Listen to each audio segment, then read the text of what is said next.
Bom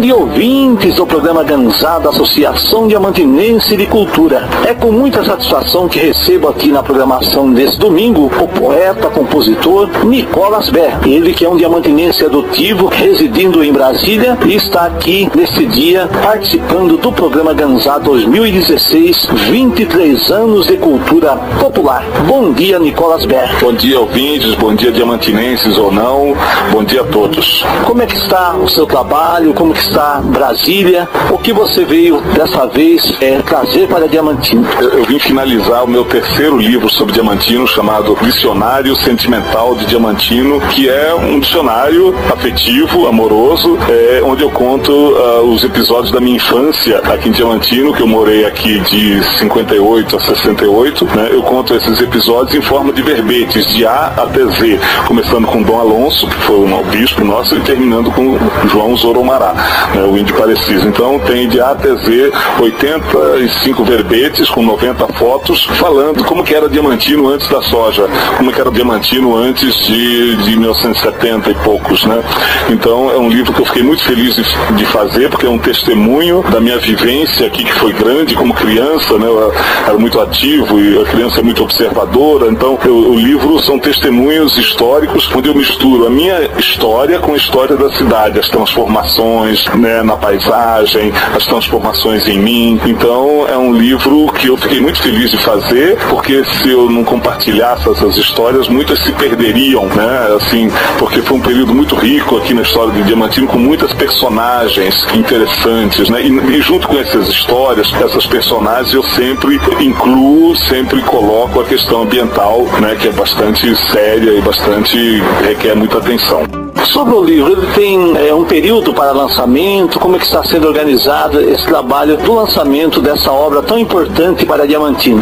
Em setembro, no aniversário da cidade, eu espero estar com o livro aqui impresso para todos terem acesso ao livro, né? Eu voltarei em setembro, né? Eu vim aqui só checar os últimos dados, números, nomes, datas, porque eu sou assim muito obsessivo. Eu acho que tem que ser assim na precisão das localidades, dos nomes, as datas, né? Os locais. Então eu vim checar algumas histórias, alguns nomes, né? Então é sempre bom vir para Diamantino, porque aqui eu me emociono mais do que nos outros lugares, né? Porque aqui estão as minhas lembranças, aqui estão as minhas memórias, né? Aqui está o meu sítio arqueológico, é aqui que eu fico esburacando, né? Em busca dos meus tesouros, que são os poemas, as lembranças, as histórias. Falar em lembrança, Nicolas, quando fala de Diamantino, você tem o lado sentimental. O que representa realmente Diamantino para você? Representa um tempo feliz da minha vida, né? Um tempo de criança, porque um poeta alemão, Rilke, ele dizia que o poeta é um eterno exilado, né? Ele vive em permanente exílio, que a única pátria do poeta é a infância, né? Então eu venho aqui para me emocionar, basicamente, e para escrever, né? Para me recarregar,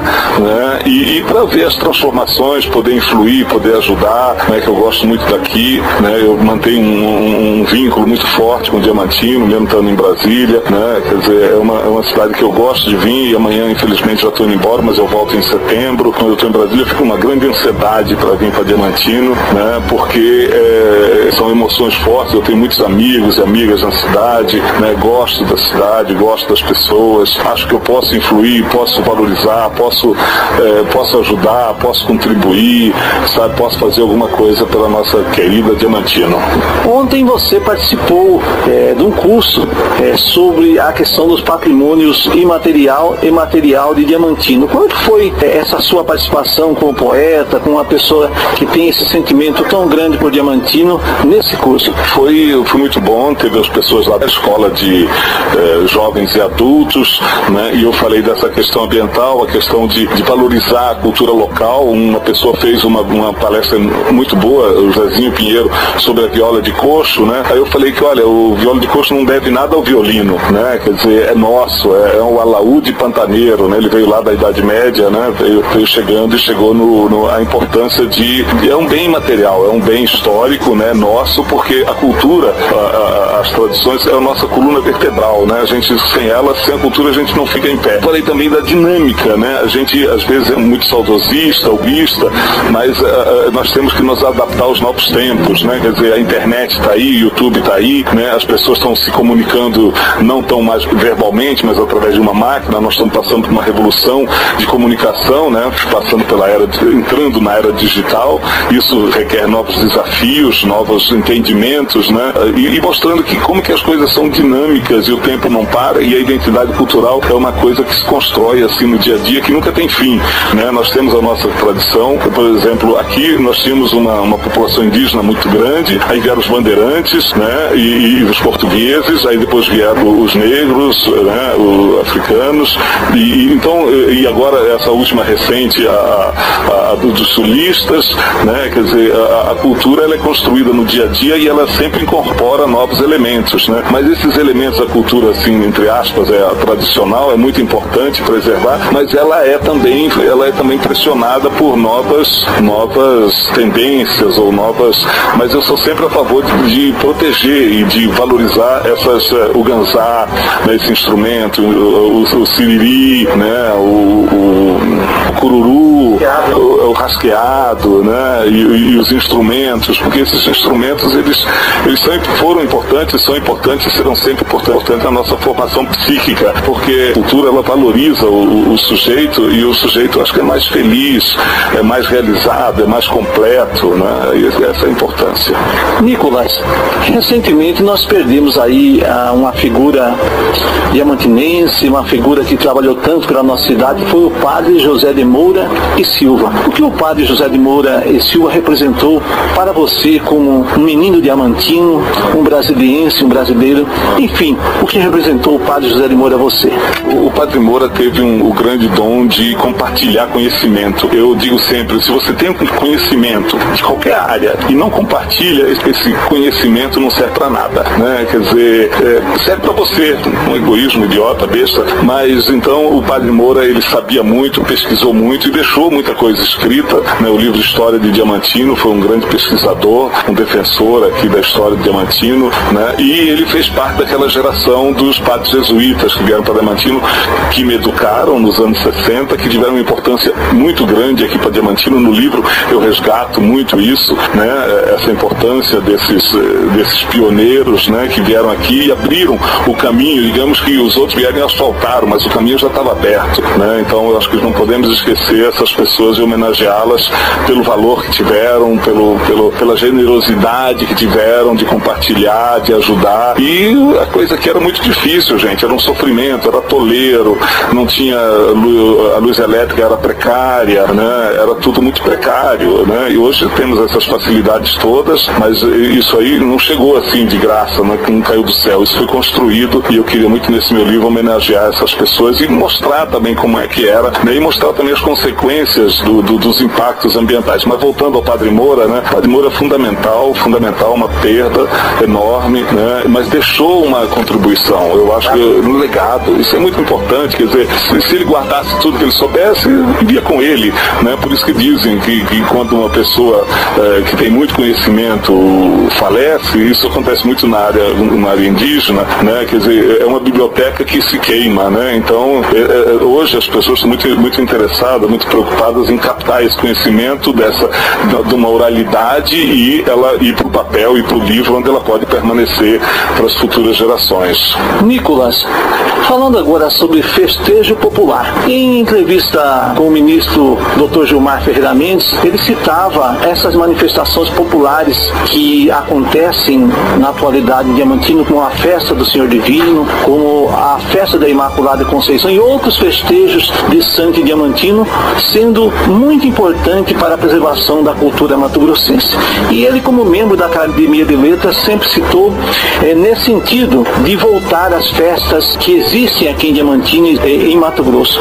O que você entende sobre as festas populares de Diamantino no seu tempo de menino, que você vivenciou, e o que você vê na atualidade sobre as festas populares aqui em Diamantino? As festas são muito importantes porque aqui no passado eram comunidades muito isoladas, né? Então as festas populares eram um momento de congregação, de troca, né? Quer dizer, as festas populares elas têm esse caráter de congraçamento, né? De união, né? Mas elas sofrem o impacto do tempo, né? Isso não tem como evitar, quer dizer, o tempo não para, né? E novas tradições são construídas e tudo. Mas hoje eu acho que elas estão bem registradas, né? E as pessoas vão, eu acho que redescobri-las, né? Como forma de manifestação cultural, né? Porque a nova geração que vem, elas vêm com uma coisa muito mais tecnológica, né? Mas eu acho que era bom. E essa tecnologia também pode ajudar a preservar essas tradições, né? E muita coisa que você quer saber, você vai no YouTube, né? Então o YouTube, eu acho que tem que haver uma aliança aí entre o tradicional e a tecnologia, sabe? Não tem como, assim, manter lá no passado aquele purismo e tudo, né? Eu acho que a tradição tem que ter, a festa tem que ter e vai continuar. Eu acho que as pessoas vão redescobrir, né? Vão redescobrir a beleza da manifestação cultural, que há muito preconceito, coisa antiga, coisa de velho, coisa, né? Isso é do passado, mas o futuro, a base do futuro é o passado, né? Então nós devemos valorizar essas festas, apoiar essas festas e participar dessas festas, que elas têm um caráter lúdico religioso, né? Elas são religiosas, mas elas são também de congraçamento social, né? Então, mas são desafios que se vêm aí pela frente, né? Porque pela dinâmica, e não tem como você engessar ou congelar uma coisa no passado. As pessoas vêm com novas vontades, né? Com novos tempos, mudam o tempo, mudam-se as vontades, né? Então a gente tem que estar atento a isso, né? E ver como que nós podemos fazer com que essas tradições se mantenham usando os novos meios, as novas mídias, né? Mas eu acho que as pessoas valorizam, sim, as pessoas, não tanto quanto a gente gostaria, mas não vai morrer nunca, né? Não vai morrer nunca. Aí estamos falando com Nicolas Ber, ele que é poeta, compositor, professor também, para encerrar essa matéria. Eu gostaria que você falasse um pouco também sobre as pescarias de lambari aqui em Diamantino. Eu vejo muito aí a degradação ambiental nos rios assoreados, né? Quer dizer, o problema ambiental todo é o seguinte: a preocupação com produção de alimentos é 10, a preocupação com o meio ambiente é 1. Então, a eficiência tecnológica na produção de alimentos é invejável, é realmente uma coisa, eles são muito eficientes, os produtores, mas eu acho que as duas coisas podiam caminhar juntos, né? A preocupação com o meio ambiente e a produtividade agrícola, né? Porque uma coisa está muito ligada à outra, né? Quer dizer, a questão das nascentes, a questão da água, né? Nós vivemos um tempo onde há um mito da abundância, quer dizer, você tem muito solo, tem muita água, tem muito recurso, não tem, é finito, né? Esses recursos são finitos e a natureza já começa a dar sinais aí, né? Porque a natureza, ela não se defende, ela se vinga, né? Quer dizer, nós temos aí grandes avanços tecnológicos, nós temos aí riquezas surgindo, progresso, etc. Mas o custo ambiental, né? A gente tem que pensar, quem vai pagar esse custo ambiental são nossos filhos, netos, bisnetos, né? Então, o que eu digo é o seguinte: a natureza é aliada, né? Não é inimiga. Nós temos essa coisa de dominar a natureza e que a natureza tem que nos dar alimento, mas o que nós devolvemos para ela, né? Quer dizer, eu acho que no futuro nós vamos ser julgados, como é que nós vamos ser vistos daqui 100 anos ou 150 anos, né? Essa nossa geração, o Cerrado demorou milhões de anos para ser formado e foi destruído em 40, 50 anos, né? A questão ambiental, eu sempre bato nessa tecla e as pessoas veem a questão hídrica da água, porque isso é um mito. Não, tem muita água. Não tem tanta água assim, sabe? Não tem tanta água assim. Se você tem terra e não tem água, você tem o deserto, né? Quer dizer, então acho que as pessoas deviam valorizar mais as nascentes, recuperar os rios, as margens de rio, reflorestar, não deixar o gado pisar nas nascentes, fazer outros tipos de bebedouros, né? Quer dizer, essa coisa de cuidar da natureza, eu acho que a produtividade pode aumentar muito. Pode aumentar muito a produtividade, então já, né, as pessoas já ficam ligadas. Se defender o meio ambiente, se proteger a natureza, eu acho que, porque uma coisa está muito ligada à outra, né? A crise ambiental toda é esse nosso distanciamento da natureza, né? Que nós não somos parte da natureza. E uma coisa interessante é que no futuro não vai ser esse uso irresponsável que a gente faz dos recursos naturais. No futuro, daqui a pouco vai ter assim, ok, você quer causar um impacto, você vai ter que compensar esse impacto de alguma forma, né? No futuro não vai ser, porque hoje nós vivemos, eu acho que vai ter um museu do futuro que vai falar dessa ação irresponsável que a gente tem com a natureza de, por exemplo, o rio nos dá água, nos dá peixe, o que ele ganha? Esgoto, areia. Quer dizer, né, no futuro, hoje a preocupação maior, a gente vê aí para cima e para baixo carros, representantes de vendas de produtos agropecuários. No futuro, eu acho que a preocupação vai ser a recuperação, né, desses estragos que nós estamos fazendo, né? Estragos que vão trazer consequências aí danosas, né? E então já está passando da hora de recuperar, né? Porque a nossa conta, digamos que é uma conta bancária, a gente só tira, ela está no negativo há muito tempo, sabe?